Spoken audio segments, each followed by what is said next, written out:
Dimanche 18 juin 1815. Il est 23 heures. Au soir de la bataille, Arthur Wellesley, duc de Wellington, rentre sur Waterloo entouré d'une partie de ses troupes éreintées. Il y a établi son quartier général dans une vieille auberge brabançonne au centre du village, actuellement le musée Wellington. C'est là, sur la table de campagne, qu'il rédige son communiqué de victoire, associant à tout jamais le nom de Waterloo à l'histoire européenne. Près de 200 ans plus tard, le vainqueur fait parfois pâle figure face au vaincu.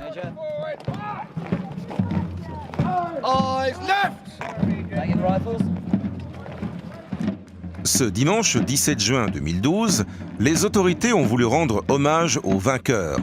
Le duc de Wellington, en compagnie de ses troupes composées de près de 300 soldats, ont paradé devant un public enthousiaste venu l'acclamer en nombre le long du cortège d'entrée triomphale dans Waterloo.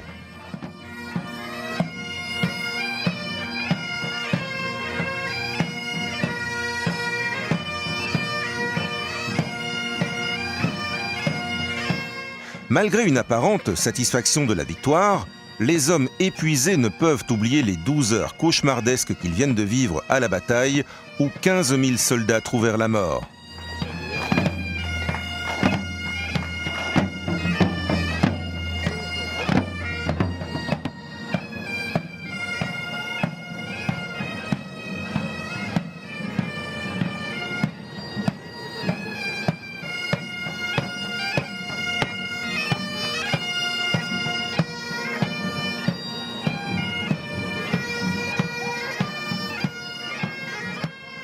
Courageous for His Most Britannic Majesty, King George III.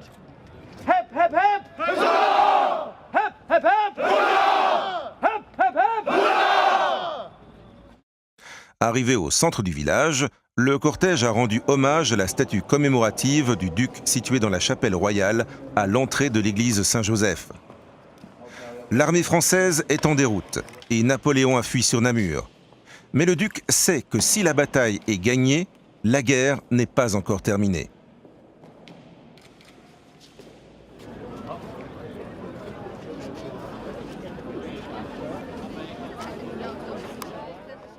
Ensuite, les chefs d'armée ont pu se sustenter dans les lieux mêmes où 197 ans plus tôt, les acteurs de ce terrible drame avaient pris place.